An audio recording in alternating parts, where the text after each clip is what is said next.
महाराष्ट्र सरकार जल्दी private sector में काम करने वाले लोगों के लिए एक बड़ा बदलाव करने जा रही है, जो सीधे तौर पर हर कर्मचारी की जिंदगी को प्रभावित करेगा। दरअसल अभी राज्य में रोजाना 9 घंटे काम करने का नियम लागू है, लेकिन श्रम मंत्री आकाश फंडकर ने ऐलान किया है कि सरकार इसे बढ़ाकर 10 घंटे करने पर विचार कर रही है। ये प्रस्ताव हाल ही में मुंबई में हुई कैबिनेट मीटिंग में रखा गया था और इस पर काम शुरू भी हो चुका है।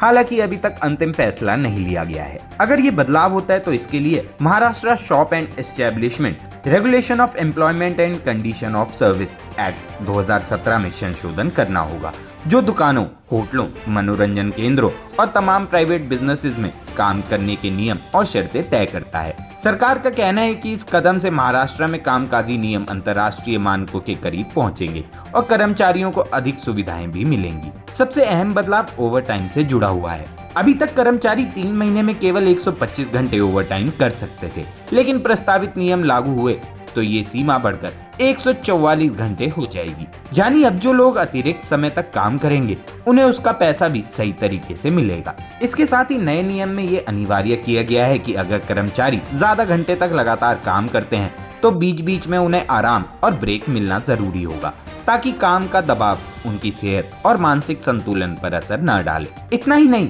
महिला कर्मचारियों के लिए भी इसमें बड़ा बदलाव देखने को मिल सकता है। प्रस्ताव के मुताबिक अब महिलाओं को देर रात तक काम करने की कानूनी अनुमति दी जा सकती है। सरकार का मानना है कि इससे महिलाओं के लिए रोजगार के अवसर बढ़ेंगे और उन्हें अलग अलग क्षेत्रों में ज्यादा प्रतिनिधित्व मिलेगा। साथ ही इस कानून का दायरा भी बढ़ाने पर विचार किया जा रहा है। फिलहाल ये नियम केवल उन कंपनियों पर लागू होते हैं जहां 10 या उससे ज्यादा कर्मचारी काम करते हैं, लेकिन अब इसे छोटे कारोबार और बिजनेस पर भी लागू करने का प्रस्ताव है, ताकि हर कर्मचारी को बराबर अधिकार और सुरक्षा मिल सके। श्रम मंत्री आकाश फंडकर का कहना है कि कई प्राइवेट कंपनियों में कर्मचारी पहले से ही तय समय से ज्यादा काम कर रहे हैं, लेकिन उन्हें उसका उचित पैसा नहीं मिलता।